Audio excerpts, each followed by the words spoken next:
Giratina Altered Forme is back in Pokemon Go. Until October 17th, you'll have the opportunity to find, battle, and capture Giratina Altered Forme in Tier 5 raids, and this time, it can be shiny.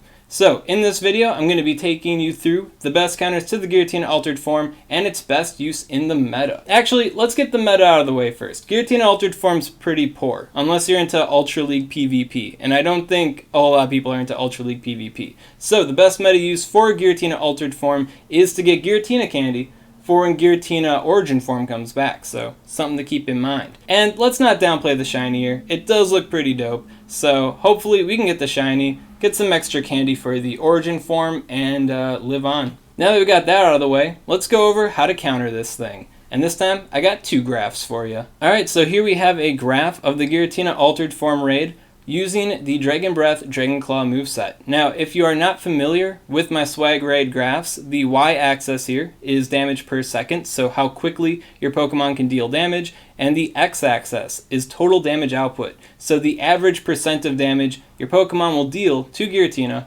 before getting taken out themselves. I also have some lines here. I have the duo DPS line, so the theoretical amount of DPS you need to get the duo in. Against the Dragon Claw moveset in particular, unless you have a weather boost, the duo is not going to happen, so I'm just putting not possible there.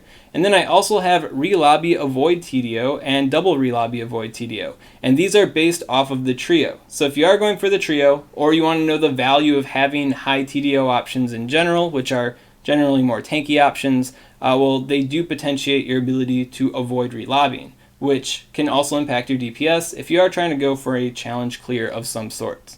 Now, even though the duo isn't possible without weather, you can do the trio. The trio is only 17 DPS, and my graph begins at 20 DPS. So that suggests that the trio should be pretty smooth for most players. If you are curious, level 25 Agrons on average deal about 9 to 10 DPS. So with 6 players, you should be able to get 6 players and clear it, but we know it doesn't always go that way, does it?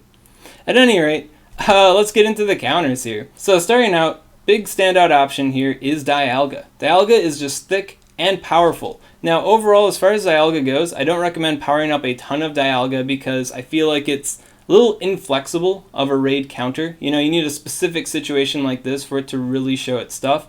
But powering up one Dialga to max is a pretty good idea, especially when you consider the Team Rocket battles, because Dialga is a total monster at taking out Team Rockets. So if you don't have Dialga powered up already and you're kind of on the fence about it, well, here's another reason to power up a Dialga. And if you don't have a Dialga, well, here's another reason to get hype about a Dialga re-release in the future.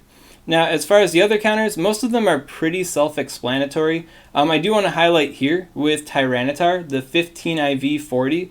So this is level 39.5. Tyranitar has a breakpoint at level 40 with Best Friendship, with a 15 attack IV specifically to reach this performance. So if you don't have a 15 attack IV Tyranitar, well then this is the peak that you can expect from it. So just wanted to highlight that to you guys so you don't feel baited by the level 40 option here with the 15 attack IV, just making that specific. I know that Tyranitar here isn't the highest DPS option shown on the graph, but it is a very tanky option that you can throw at any moveset of Giratina and just have a solid, good general counter for this raid. We got the Shadow Ball Mewtwo and the Ice Beam Mewtwo. You can't TM to Shadow Ball, but we do have the opportunity to get Shadow Ball Mewtwo again. It's going to be added in the EX raid pool for a limited amount of time, so keep your eyes peeled for that. If you get an EX raid pass, Shadow Ball Mewtwo appears to be returning. And over down here, I just wanted to highlight with Hydreigon, new Gen 5 Pokemon. Either of its fast moves with Dark Pulse will reach this performance. Both Dragon Breath and Bite have the same stats, so they have the same breakpoints, so more often than not, they're going to have the same performance. Overall, try to TM your Hydreigons to Bite though. Bite is generally more useful than Dragon Breath in raids because it's just not that great as a dragon attacker. This is just a raid where both its dragon and dark attributes come to surface here. And yeah, Dark Pulse, that's the selling ticket. Dragon Pulse, not so hot. Similarly, a little relation here, we got Weavile, and Weavile is Feint Attack with Avalanche. So using the combo moveset is going to be significantly better than using Double Ice or Double Dark. So Also, keep that in the back of your mind if you are a Weavile user. Now, as far as the dragons go, and Gengar, I guess, this area is looking a little bit clustered, so I made a focused view for you guys. So here we are, same graph, but zoomed in to that section there where all the dragons were cluttering together. I also put in Dialga DPS lines so you can keep Dialga's performance in the back of your mind when looking at this particular graph.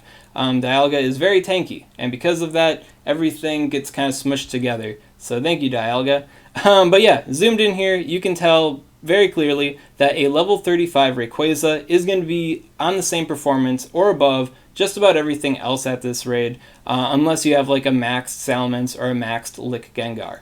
Another thing that's a little bit more clear here is Lick Gengar is outperforming the Shadow Claw Gengar. So Lick, generally preferred, unless you're like lower level, because level 29.5, and this is just an echoed breakpoint, so the breakpoint for Shadow Claw is level 29.5, and this is just paralleling their performance. Well, Shadow Claw is slightly better at lower levels, but as you go up in level, then Lick starts to outpace it. So you are aware. And if you're curious about the combo moveset for Salamence, so combining Draco Meteor with Outrage, so when you start out the fight you use Draco Meteor twice and then you just close out the fight with nothing but Outrages, that does have a slightly better performance than Outrage itself. They actually overlap like very closely, so I decided to not put like another Troze on here to mark that. But if you are someone that did, get into that and you have the double moveset Salamence, well, this is a raid where the double moveset makes a difference. Alright, now Dragon Claw out of the way, let's get into Shadowsneak. Now here we have a graph of the Shadow Claw Shadowsneak raid. Now here you will notice that the duo is possible. You have roughly an 11% chance to do the duo with maxed out Rayquazas, because Shadowsneak just hits that lightly that Rayquaza hangs out in the game long enough to show off its stuff and potentially get the duo in. As far as potentiating the duo with your Rayquazas, using like 8 maxed out Rayquazas each and then fast relobbying into the 2 fresh ones, that is a way to do it. Another way to do it is to try to tastefully dodge some of the Shadowsneaks, which can be a little bit stressful, just so you can avoid relobbying. Overall, it's going to be a pretty tight fight, so I'd say only go for it if you are in for a challenge and a bit of frustration, because it's 11% chance without a weather boost. If you got a weather boost, then you're fine, right?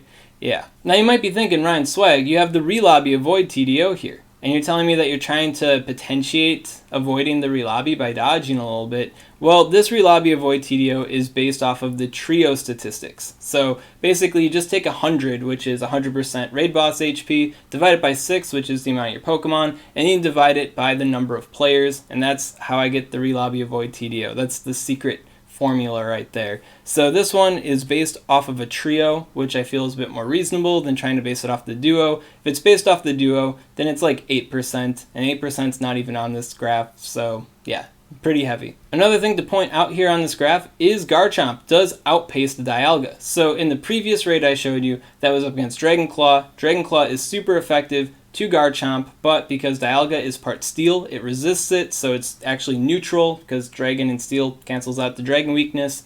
So for that reason, Dialga is way ahead. But now that we got an even playing field here, Garchomp does outpace Dialga. And you will also see that in the Ancient Power Raid, where Ground type resists Rock, allowing Garchomp to get resistance in, just like Dialga does, and because Garchomp is a more aggressive Pokemon than Dialga, Garchomp does pull ahead. This also plays into the previous notion I gave you guys when it comes to Dialga, is to not hype this guy up too much, maybe max out 1, because it's really useful against Team Rocket members, but as far as its raid utility goes, it's pretty limited. So Dialga, pretty limited Pokemon, but can be awesome. So if you got one, try to max one out. And if you don't got one, well, prepare yourself for the future. Now, if you're looking at this and you're wondering, Mr. Swag, why doesn't Palkia here get breakpoints? Why you got that all mapped out? I really don't like Palkia when it comes to any other dragon type that's good, and then Palkia, I'd much rather power up anything else but Palkia. So if you are curious about Palkia's breakpoints, link in the description to a breakpoint calculator, and you can figure that out on your own sum. Now, if you're also wondering, Ryan Swag, well, where are all the Ghost-type Pokemon? Where's Mewtwo? Aren't those guys good? Well, I do want to highlight that this is up against Shadowsneak, an attack that they're weak to, and Shadow Claw, another attack that they're weak to. I do have a graph though. I decided to not dot it up with Troze's, but here you can see you got Gengar Lick, Gengar Shadow Claw, Chandelure, and then the 2 Mewtwo's. And yeah, they're way more flimsy. They got lower TDO, which means they faint pretty quickly. And to be honest, all of their DPS isn't like, it's like as good as everybody else's. It's as good. And when it comes to being more tanky and as, if not more powerful, I'd rather go with the tanky side of the force. So yeah, sorry Gengar. And then when you think about it this way, paging back to the Dragon Claw graph, Gengar is only as good as the really good Dragon type Pokemon.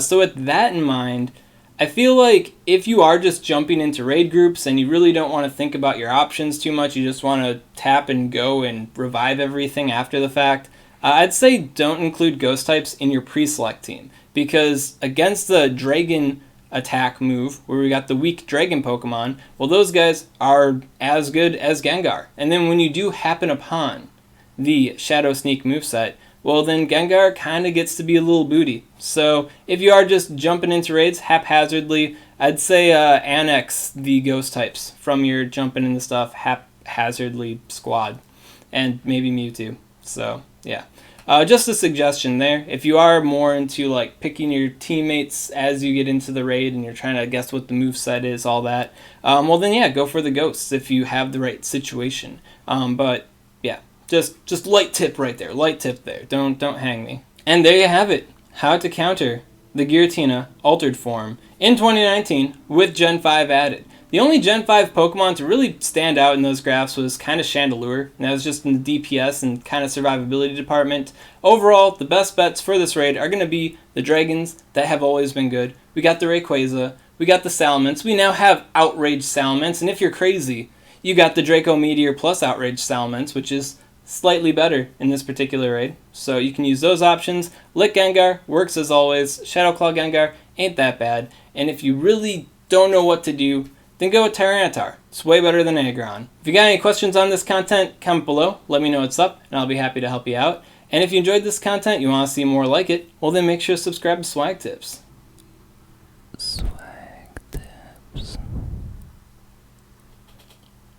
And also thinking about lead DPS, no Pokemon that I looked at specifically have an enhanced performance in the lead position in this particular raid. The reason for it is because Giratina Altered Forme just hits so lightly. It does very little damage. Everything survives long enough where that like niche situation in the lead slot doesn't really happen for a lot of stuff. Perhaps if your Pokemon is severely underleveled and it'll die very quickly, then the lead DPS might come into play. But for most options above level 30, you probably won't experience any increased lead slot DPS nonsense. So don't worry about that. It exists for many raids, not this one.